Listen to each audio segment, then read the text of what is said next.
Before we kick off this episode, I want to let you know I'm planning a series on networking for introverts. Y'all have been asking for this both inside Growth Trackers and here on the podcast. I share your frustration that people are too vague when they talk about networking or word of mouth, so I'm excited to dive in with this series. It'll be coming up in September. Send me your best tip on networking as an introvert. Find all the info in the show notes.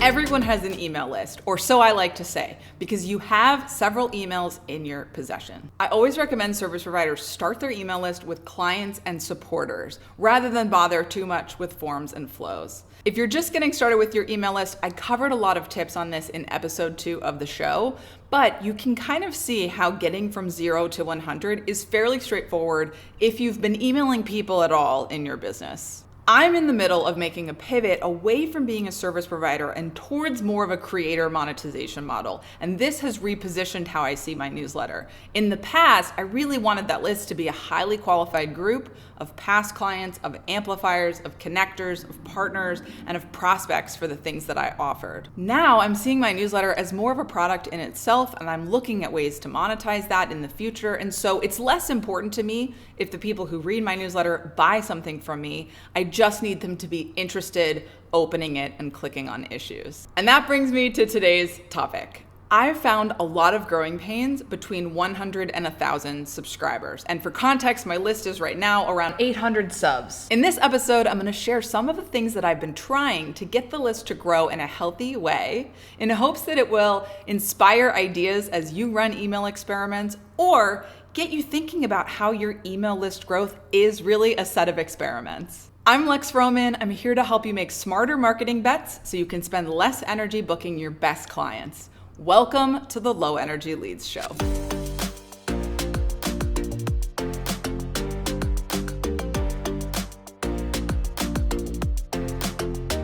So I read a lot of newsletters about newsletter growth. I read Matt McGarry's Newsletter Operator. I read Chanel Basilio's Growth in Reverse. And there's definitely some gem ideas. When I get those issues, I'm digging for those. But a lot of the case studies read the same to me. Someone grew a Twitter or LinkedIn and sometimes a Reddit account, and then they spammed the crap out of everyone until they grew their list to about 1,000 subs, and then they started doing paid acquisition.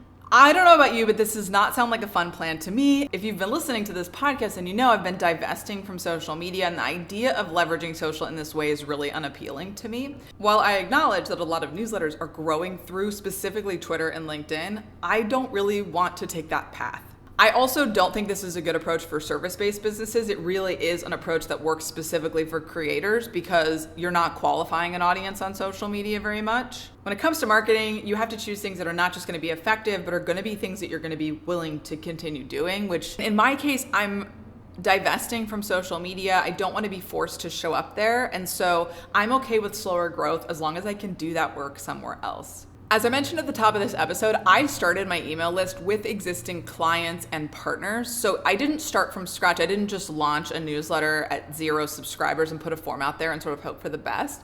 I emailed people who already knew me, invited them onto the list, and started emailing them regularly before I even bothered with subscribe forms and having like any kind of automation around email. So I was starting from a place of probably around 50 clients and supporters when I started doing email experiments. And with that said, let's get into some of the email experiments that I've tried. The first thing that I tried to get the list to grow faster was lead magnets and summits. Now I put those two together because for me, the lead magnet was really promoted through summits. And the whole reason I created my first lead magnet was because I was about to do a summit. Last October, I spoke at Square Summit hosted by Galen Mooney, and that was really the first time that I had a reason to use a lead magnet. My talk for that summit was about referrals and how to drive word of mouth, so I made a lead magnet sort of tailored around that, called the Referral Toolkit, or how to start your referral program. Lead magnets and summits are responsible for about 30% of my list growth. And that sounds like a lot. And you might be like, Lex, remember when you did that episode about why not to create a lead magnet? Why are you telling us that if it was 30% of your list growth? I'm telling you that because I don't think it was a great use of my time in exchange for those emails. And I think I could have done that in easier ways. And when I created that lead magnet, it wasn't just for email list growth, it was for client growth.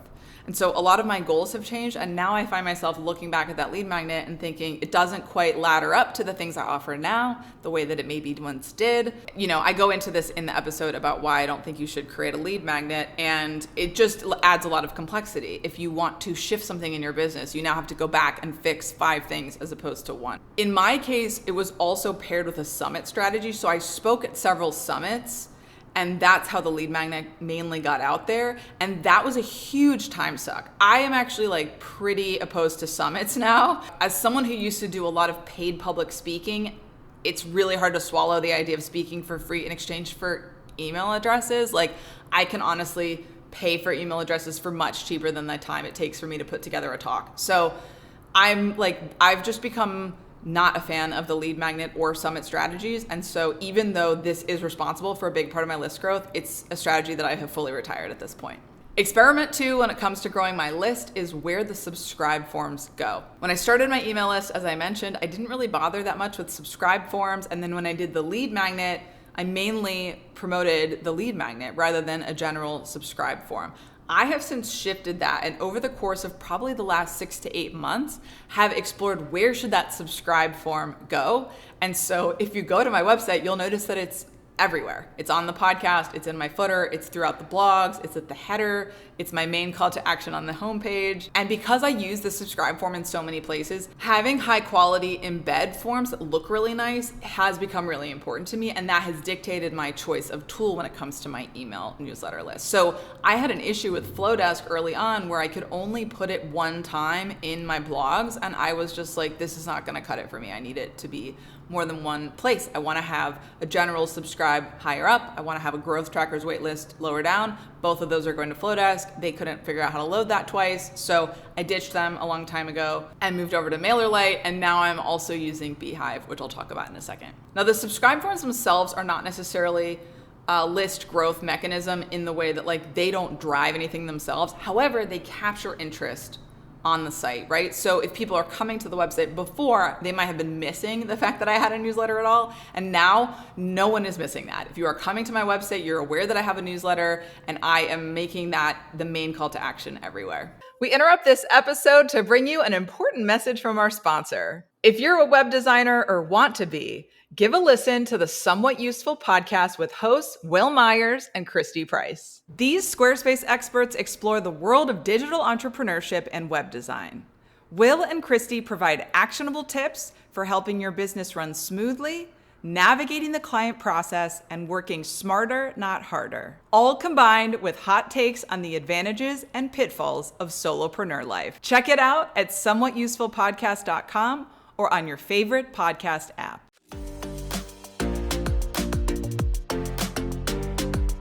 Experiment 3 is newsletter swaps. And this is something I just learned about this year. I wish that I had known about this with past newsletters, but I learned about a platform called Letter Growth. And Letter Growth is a marketplace for newsletters to swap promotion. Newsletter swaps is something that comes up in a lot of the creator spaces and in the newsletters on Newsletter Growth. And it is something that when I learned about it, I was super compelled by. And in practice, it's been a little bit messier than presented. I think it might be an easier sell once you have hit a certain amount of subscribers. The larger your list is, the larger your partners list, the more worth it these are.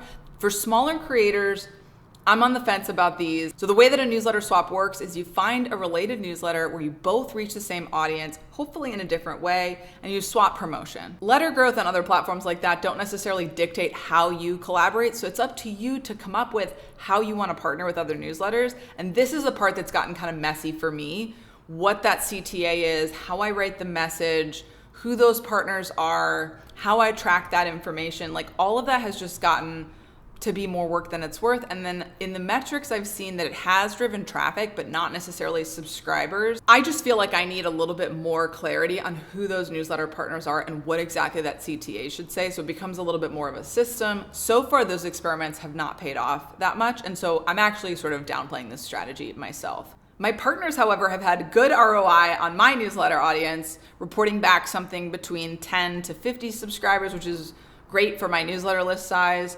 And I hear from my audience when I talk with them that they have subscribed to different newsletters and discovered different people through me. So that's really great.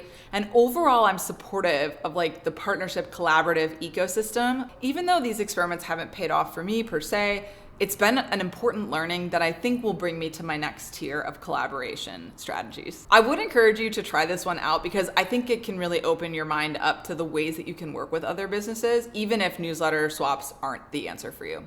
Experiment 4 is a newsletter referral program. I've learned that a lot of people are using a referral program within the newsletter to drive additional subscribers. I'm a big proponent of referral programs in general. So when I learned about the ways that people were using referral programs specifically in their newsletter, I was really intrigued.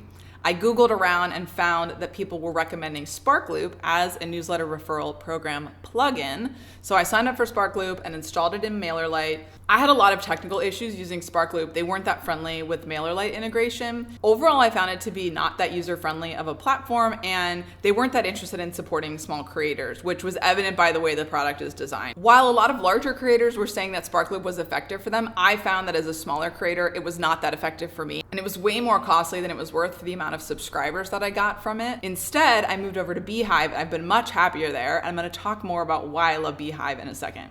Experiment 5 is Beehiiv recommendations. Now, I learned about Beehiiv through letter growth. Paul in there has set up a way for you to see newsletters by platform choice, and Beehiiv was one of the most popular platforms for newsletter operators, which gave me the curiosity to find out what's so great about Beehiiv. And when I looked into it, it's really feature rich when it comes to growing your newsletter. They have recommendation engine, they have a referral program built in, they have paid acquisition built in, there's a lot of analytics inside Beehiiv, and it comes with a built-in archive of your newsletter that is fully searchable and is easy for people to access past issues. I signed up for Beehiiv and immediately started recommending other newsletters to my audience to try to build some partnerships that were a little bit more passive than the way I had approached them before. So what's cool about Beehiiv recommendations is that when you subscribe to my newsletter, you'll see my recommended newsletters. And that is something that took me just a few seconds. Those are people that I know or have read their newsletter, and all I had to do was write one line about why I like their newsletter and why I think you will too,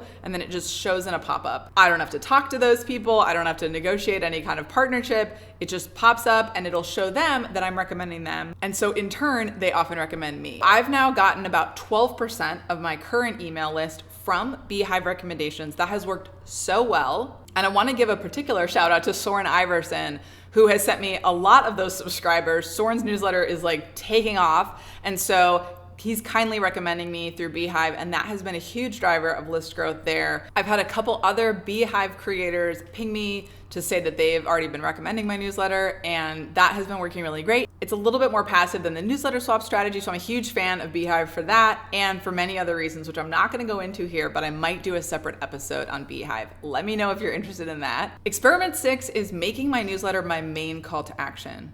I think of calls to action as a menu, so I have different calls to action based on the channel or audience that I'm reaching.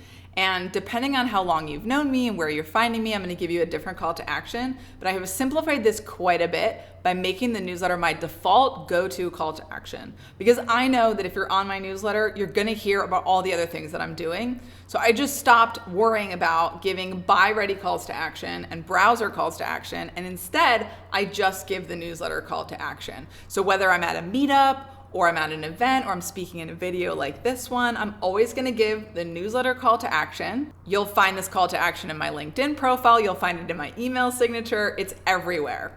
And that has also made newsletter growth a little bit easier. This is a bit untrackable because all of these channels lead to the subscribe forms, and I can't necessarily tell what the original source was, but I would estimate that this is accounting for about 50% of my list growth just because I am putting the email list everywhere, and it's really likely that as soon as you hear about me, the next thing you're doing is joining my email list. So this experiment is less about lead generation or newsletter subscriber generation and more about capturing interest, which I wasn't doing before. I was allowing for a lot more people to come to my website or to come to a social profile or to come to a talk or to come to a meetup and not get on my email list. And now more of those people are getting on my email list. So it's more of a fixing a leak and less of a generating activity. Experiment 7 is adding reviews to my newsletter sign-up page. I've been using reviews a lot more in my business ever since I discovered Senja. I don't use reviews everywhere I could be. They're on the Beehiiv landing page and they're on some of my website landing pages. And it's kind of hard to tell the specific impact of reviews, especially for a newsletter, but I really like the idea of treating the newsletter more like a product, and the reviews help me understand what people like about the newsletter, and it helps my new subscribers understand that, which encourages the right kind of people to join the list who are actually going to find it valuable. So I like it more as a retention play, as an engagement play, because if people are joining my list and they're getting something different than what they thought, then that's not helpful. They're going to unsubscribe. They're not going to open or click the emails, and I don't want that either. In my mind, the reviews aren't as much for acquisition as they are for quality list growth, and so I'm excited about continuing to explore this. If you don't follow Wilson and Ollie on social media, I follow them on LinkedIn. I get tons of tips about how to use reviews all over my product, and they're always covering newsletters because it's a major way that people are using Senja. Again, this is kind of an untrackable activity. I can't tell you how many subscribers have subscribed because they saw some of the reviews, but it's pretty light effort on my side and it helps my business in other ways. So it's something that I'm going to continue to experiment with. Experiment 8 is social media promotion. As I mentioned, I'm not a big fan of social media, so I don't do a lot of this anymore. I was promoting my email list a lot on Instagram stories. Anytime I would give some information that was coming up, I would say join the email list to stay updated. So I did get some list growth from that, but it was really piecemeal. On LinkedIn, I usually don't even bother because of the trend towards zero-click marketing, which is a term that I've been hearing from Rand Fishkin and Amanda Natividad of SparkToro. So I'm leaning away from social as a way to promote the email list. I'm leaning away from social entirely, but I do think if you're showing up there, making it a central call to action there can be a great way to move that audience off. This is not new news, but I think a lot of times we give too many calls to action in too many places, and the newsletter is a great one because it's not controlled by any one company. When I was pulling data for this episode, I couldn't go back and see how many people subscribe from Instagram or LinkedIn, but I would estimate that it's maybe 5 to 10% of the list. However, as I mentioned before, a lot of those people heard about me from somewhere else. So really, the social media platform was kind of cementing them as a subscriber rather than bringing in a new lead. If you've been following the math on this episode, you'll see that I accounted for around 92% of my email list growth through all the experiments that I mentioned. The remaining 8% includes people who have purchased my Staybook roadmap or have become a growth tracker. There's an additional layer here of the visibility activities that I do that just leads people into my orbit, which then they find out about the newsletter from. And I've covered that in other episodes if you're interested to hear more about my overall growth model. As for you, I think you have to decide and maybe try these things out for yourself and decide how easy is it for you to do them? Do they feel low energy or high energy to you? Are you getting the kind of return that you want out of them? It's really a personal choice. And this is why experimentation is so key, because when you experiment and you approach things like an experiment, you can recognize, yes, this worked, I want to continue, or no, this didn't, I'm going to sunset it. If you're experimenting with how to find your best clients, I invite you to join me in the Growth Gym. I've been hosting a live stream every Friday on YouTube and LinkedIn to talk about how you can make smarter marketing bets. Get on the Low Energy Leads newsletter to get notified about upcoming sessions. If you like this episode, you might also like 5 Reasons Not to Create a Lead Magnet. In that video, I talk more about why I think lead magnets are a complex marketing choice, and if you're looking for leads, some other faster paths to doing that. So check that out, and until next time, keep that energy low until you know the value will be high.